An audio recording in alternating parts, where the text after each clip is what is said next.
ஹல்லேலூயா. இன்று அதிகாலையில் பரிசுத்தரின் வார்த்தை நாம் தியானிக்க இருக்கிறோம். இந்த நாளிலே கூட சங்கீதங்களின் புத்தகம் 40வது சங்கீதம் 1வது வசனம். கர்த்தருக்காக பொறுமையோடு காத்திருந்தேன். ஆம் தேவ ஜனமே, கர்த்தருக்காக நாம் எப்படி காத்திருக்க வேண்டுமா? பொறுமையோடு காத்திருக்க வேண்டுமா?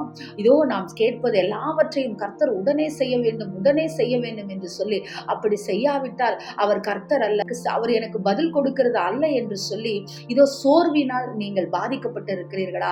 நிர்விசாரத்தின் ஆவியோடு கர்த்தரை தேடாமல் இருக்கிறீர்களா? உங்களுக்காக தான் கர்த்தர் இந்த வார்த்தையை சொல்லுகிறார். கர்த்தருக்காக நாம் எப்படி காத்திருக்க வேண்டுமா? பொறுமையுடன்.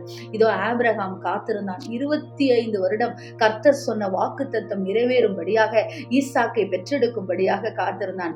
யோபு காத்திருந்தான். கர்த்தர் எனக்கு நன்மை செய்தாலும் நன்மை செய்யாவிட்டாலும் கூட எனக்கு கொடுத்ததை அவர் திரும்ப எடுத்துக்கொண்டார், ஸ்தோத்திரம் என்று சொல்லி அமைதியாய் பொறுமையுடன் கர்த்தரை தூஷிக்காதபடி காத்திருந்தான். காத்திருந்தவர்களுக்கு கர்த்தர் பலன் கொடுக்கிறவராய் இருக்கிறார். ஆம் தேவ ஜனமே, முறுமுறுக்காதபடிக்கு, கர்த்தரை குறை சொல்லாதபடிக்கு, நீங்கள் கர்த்தரை தேடாதபடிக்கு, இதோ உங்களுடைய நாட்களை நீங்கள் குறுக பண்ணாதபடிக்கு இந்த நாளிலே அவருக்காக பொறுமையுடன் காத்திருங்கள். அவரை தேடாமல் நம்மால் இருக்க முடியாது. அவரை துதிக்காமல் நம்மால் வாழ முடியாது. தேவஜனமே, இந்த சுவாசத்தை கொடுத்திருக்கிறாரே, ஒவ்வொரு நாளும் நாம் சுவாசிக்கிறதற்குரிய சுவாசத்தை கொடுத்து ஜீவ நாட்களை கூட்டி கொடுத்திருக்கிற தேவனாகிய கர்த்தர் எல்லாவற்றையும் உங்கள் விண்ணப்பங்களுக்கும் அவர் பதில் கொடுப்பார். சீக்கிரத்திலே அவர் செய்கிறவராய் இருக்கிறார். எனவே பொறுமையுடன் காத்திருங்கள். காத்திருப்பின் காலம் ஆண்டவரை தேடுகிற காலமாக இருக்கட்டும். ஆமென். ஸ்தோத்திரம்.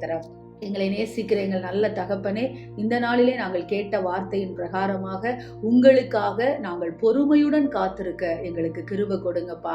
எங்களை பயங்கரமான குழியிலிருந்து தூக்கி எடுத்த தேவனாகிய கர்த்தர் எங்களுக்கு எல்லாவற்றையும் செய்து முடித்து விட்டீர் என்று விசுவாசத்தோடு நாங்கள் காத்திருக்க எங்களுக்கு கிருபை கொடுங்கன்னு சொல்லி ஜெபிக்கிறோம் நல்ல பிதாவே. ஆமேன். Praise the lord. ஹல்லேலூயா.